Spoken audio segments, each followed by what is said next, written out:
Between BGC and Makati in an investment perspective, I go for Makati. If I would invest one property in Makati, it's going to be the Rice by Shangri-La Properties. Sobrang ganda. So prior to pandemic, you can have the Avida for rent at around 40,000.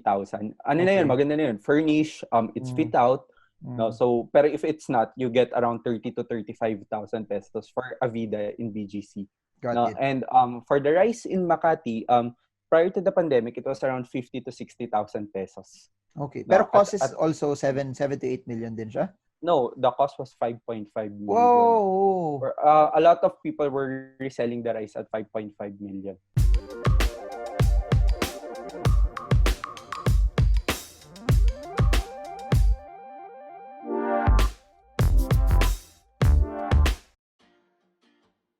Okay, in this video, let's talk about what's a better area for you to buy a condo. Is it Makati or BGC?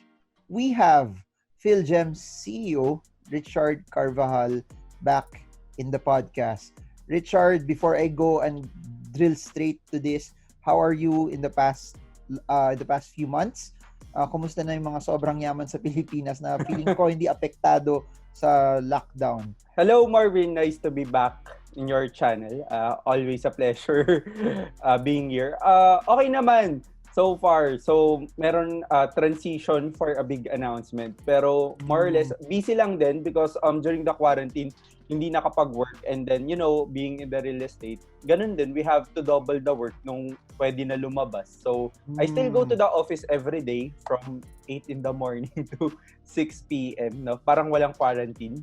And and a lot, it's been busier than ever because we have a lot of distressed sellers and we have a lot of buyers who are taking advantage of this pandemic. So we're trying to service everyone. Kaya mas busy. Okay, interesting yun. Ano sinabi mo, distressed sellers? Can you discuss more of that? So madami din talaga nagbebenta din ng sobrang bagsak. Kasi I've talked to different people. Sila parang normal pa rin daw yung prices also. What do you mean by this? Yes, so distressed sellers are people who need to liquidate their property, and the only way na they can liquidate their property given the current market scenario is to liquidate without any income. So these are your pasalo units, or kung sobrang minimal income lang, they just really need the money right now because a lot of them parang naapektuhan din sila ng work or walan din sila ng work due to this pandemic and very unexpected because they don't have the liquidity to pay anymore, no? And the developers only gave parang mga 3 months that was allowed not to pay the property, and then after that need mo na siya bayaran. So we have a lot of clients who are trying to sell rush, and we're trying to match them with the clients who are buying cheap properties, no, and taking advantage of the scenario. Marami naman kaming na-match. Yes. Di mo naman ako tinext. Sabi ko, text mo pag may mura. Wala. Mamaya. Grabe. Pero sige, tuloy mo yan. Tuloy mo. Okay, go. I'll give you the secret mamaya. So we're trying to service all of them. We're trying to help them. Kasi if in a certain time frame, which happens to be 6 months, if hindi to maliquidate, wala na yung lahat ng pinasok nilang money for the equity ng property. So I assume these are all pre-selling pa. When you said sa developer pa to, that's why they're selling. Yes, most of them are currently pre-selling properties. Very few actually yung naliliquidate namin na resale property because a lot of owners naman ng resale, they're not trying to liquidate the property. I think because the property could be collateral for loan if they really need cash right now. Yung mga ganun. So nagagamit naman nila. Pero paano yung mga tao na hindi nakakapagbayad ng, or tingin nila mahirapan sila magbayad ng loan? Have you seen that also na nasa third year na sila ng amortization? Benta ko na lang to kaysa may risk later on that I might not be able to pay it. Are you seeing a lot of that? Yes, pero usually these people nagagawan sila ng paraan because nga even before sila pinaloan ng bank, merong credit investigation 'di ba? So parang medyo may good record sila or meron silang parang allowance sa banks nila. And also medyo maganda yung background nila. So tong mga to naman, they're trying to sell pero hindi naman in distress way. Parang sila, we just want to start liquidating. Pero if it's not the right price or if malulugi kami, wag na lang. Yun naman yung sa kanila.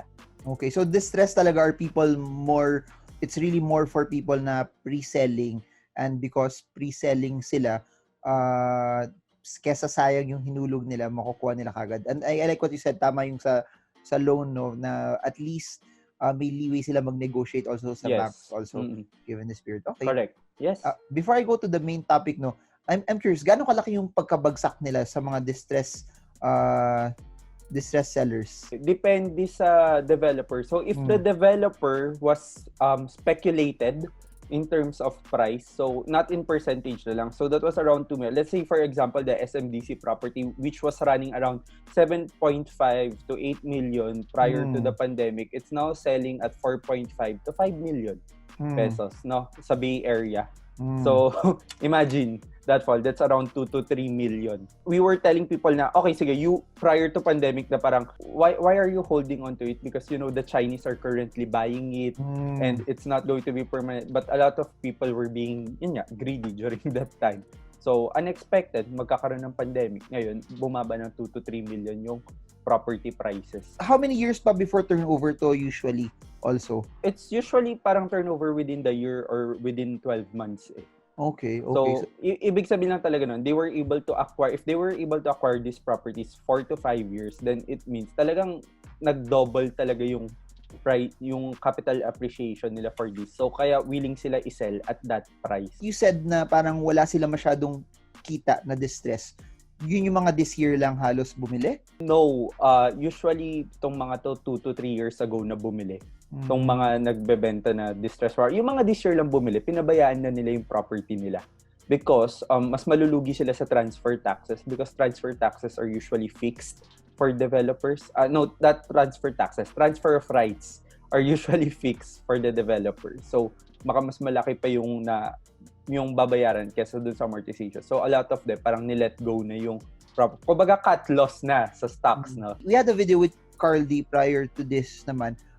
And pinag-usapan namin, and then prior to that, CEO of DM Wenceslao, and yung main topic is, parang wala naman property bubble. People were saying that because of this, babagsak yung mga prices ng sobra.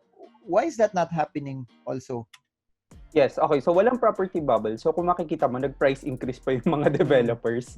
Na mas maganda lang yung payment terms. Pero, in terms of personal property, no, in terms of the sentiments ng investors, sila mismo, I have always said that bubble will depend on the real estate investors kasi.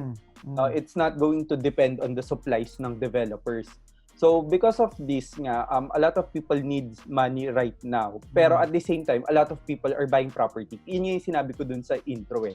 So, we're just trying to match everything. Because itong buyers naman na to, if hindi mababa yung property, they're not gonna buy it at that price during this time. Because currently, it's really a buyer's market scenario right now.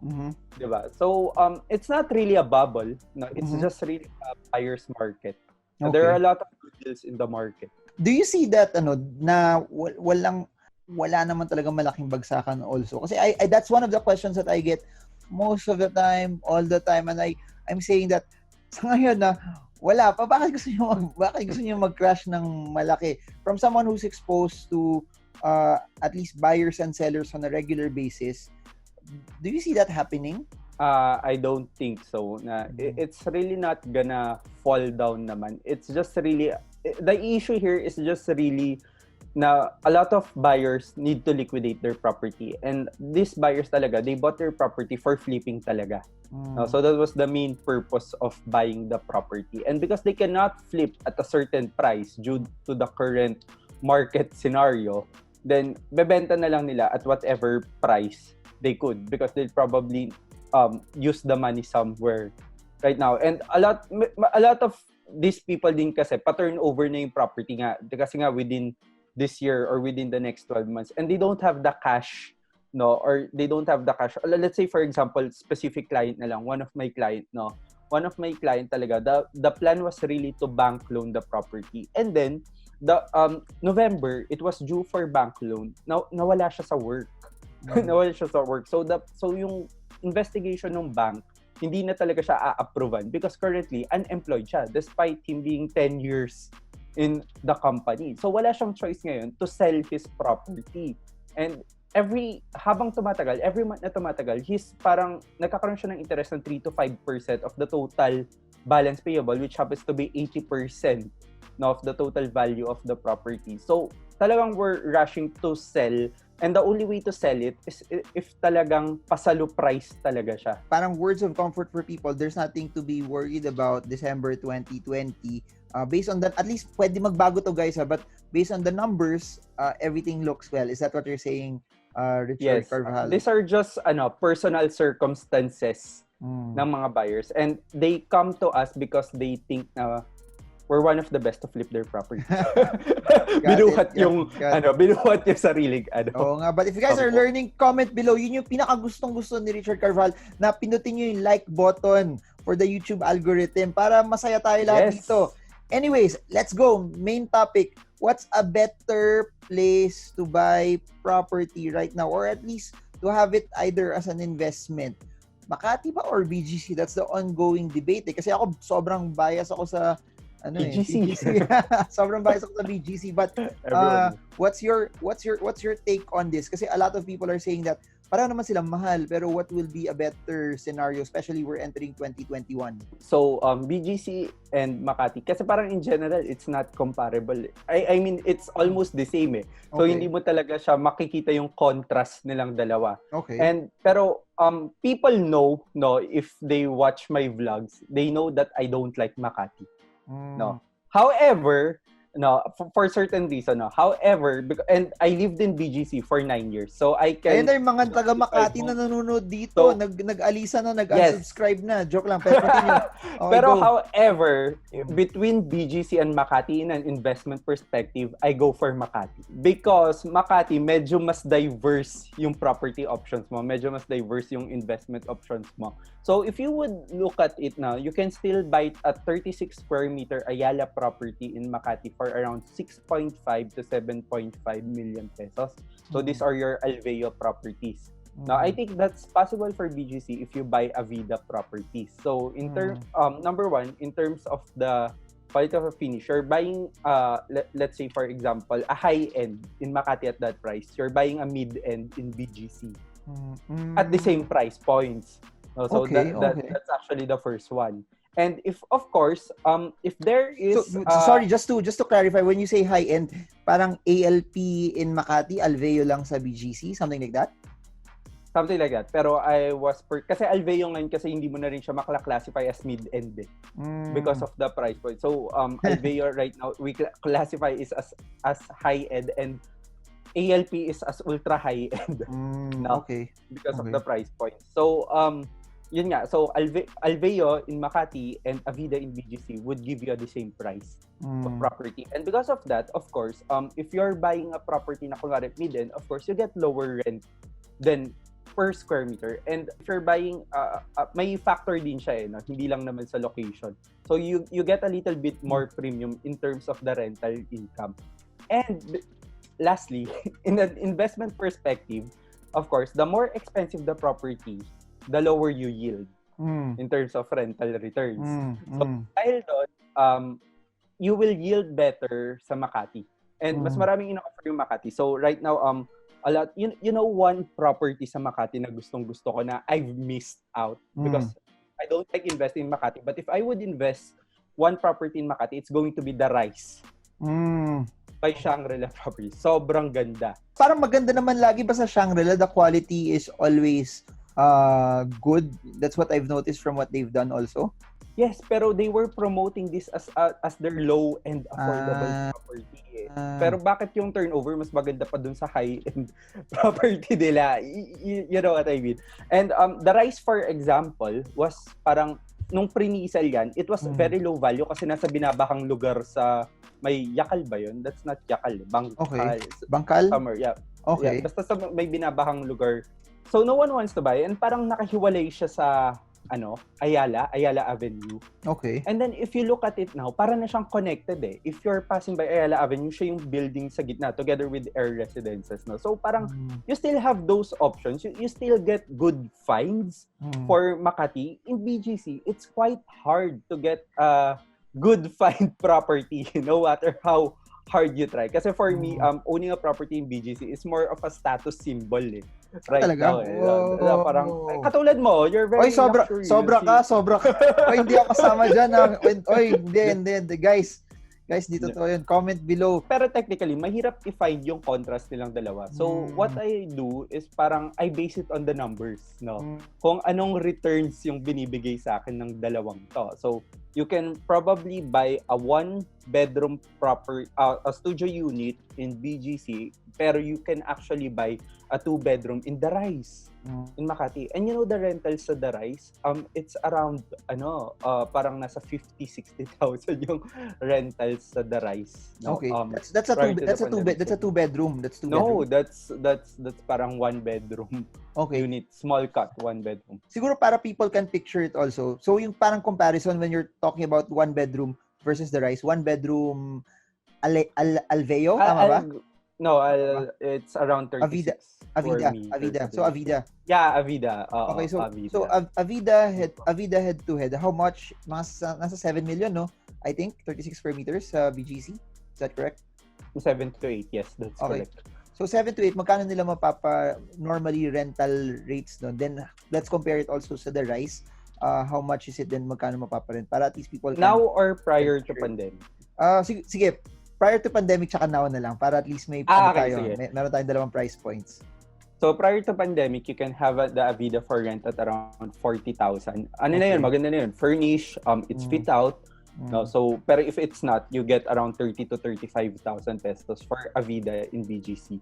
Got it. And for the Rise in Makati, prior to the pandemic, it was around 50 to 60,000 pesos. Okay. Pero cost is also 7 to 8 million din siya?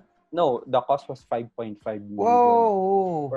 A lot of people were reselling the Rise at 5.5 million. Right now, basing it sa inventory namin sa office, we have a lot of properties. Let's say, for example, Avida Verte, we have around 16 units for lease sa Avida Verte. It's around 25,000 for 36 square meter.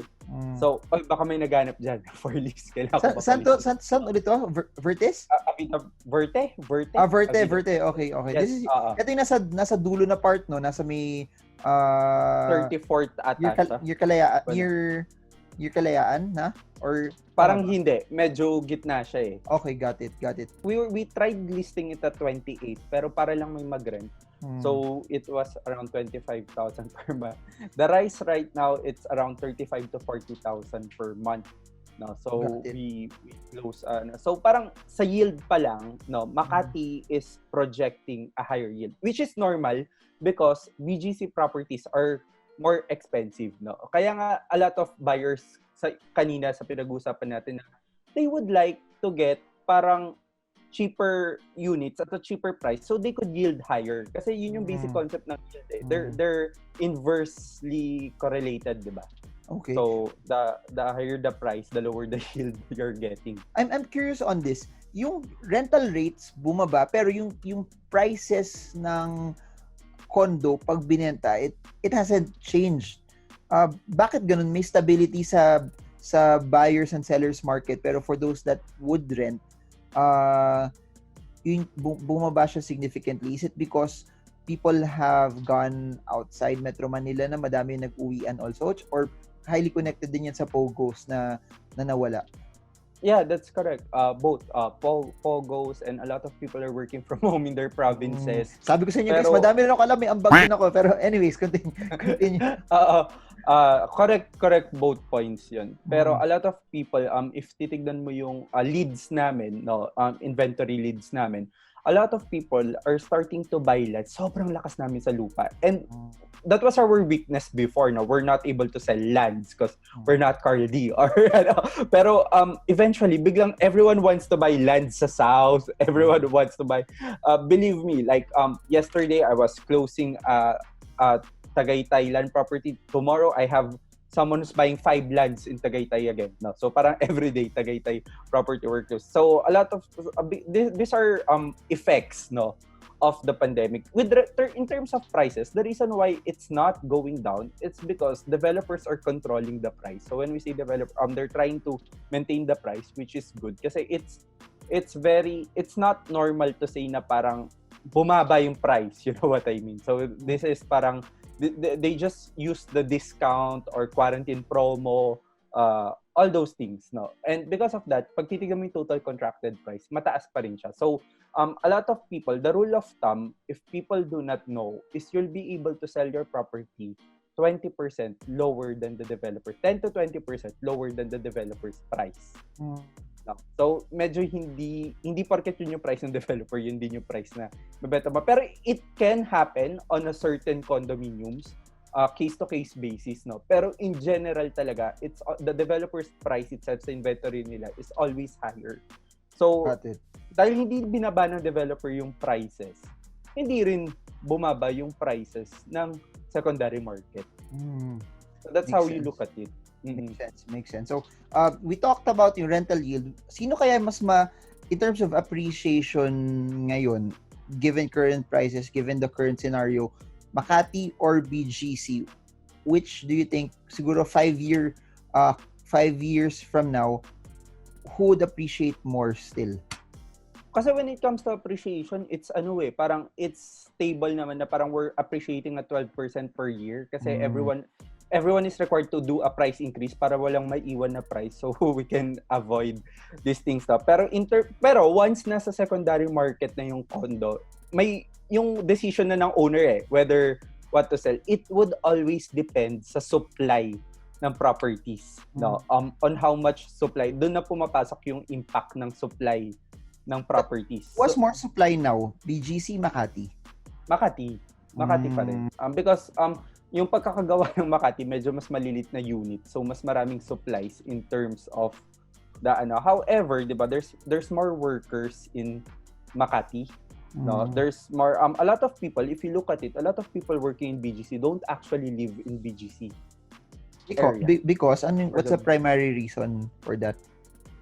I'm not sure. I think siguro baka iniisip nila automatic it's expensive, it adds to your food. And Makati medyo mas may offer siya ng diversity in terms of you can parang channel your lifestyle.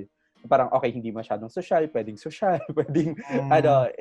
it depends kung anong gusto mo. So a lot of people would still prefer to live in Makati because of the and geographically speaking kasi if you look at Makati investments now, dahil medyo puno na yung lupa sa Salcedo at Legazpi, the two common villages in Makati, it's going to the direction of the Pasay area now. So these are your Vion, for example, Mint residences.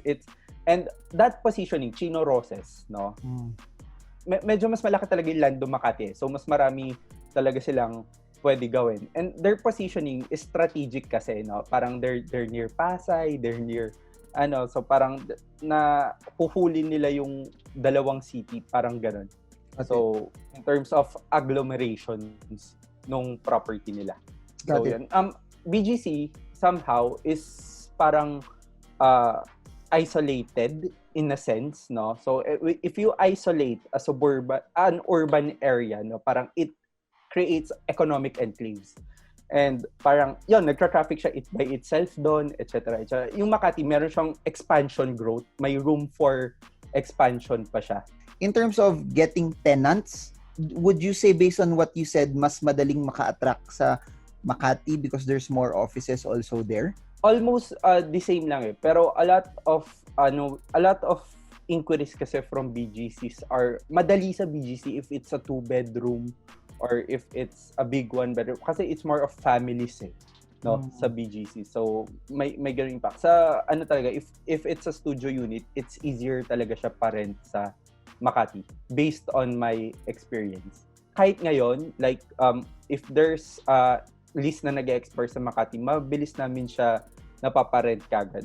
Sa BGC medyo nagsa-struggle kami ngayon. To recap that question, BGC is relatively higher already, which could limit your appreciation.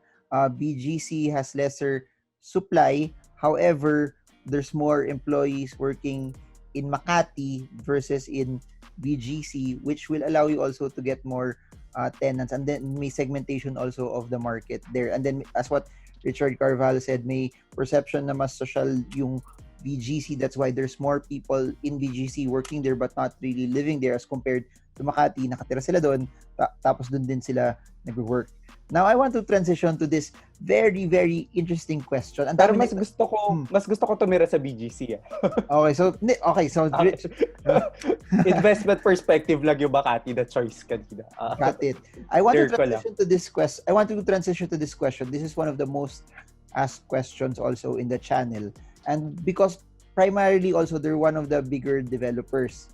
So, in a very, very objective way, who is better, Ayala Land versus Mega World? Tapos, in an objective manner, let's look at the pros and cons of this. You have to understand that for the property to maximize its value and to have the highest and best use of the property, kailangan kasi talaga magkakatabi talaga yung development. It's agglomerated with one another and nagbe-benefit yung potential ng one developer sa other developer. Pero if you have an enclosed area at nagtayo ka ng development dyan, and let's look at McKinley Hill, nagkakaroon ng lack ng demand because kung sino lang din yung nag-o-office doon, sila lang din yung mag-rent doon, for example, ganon.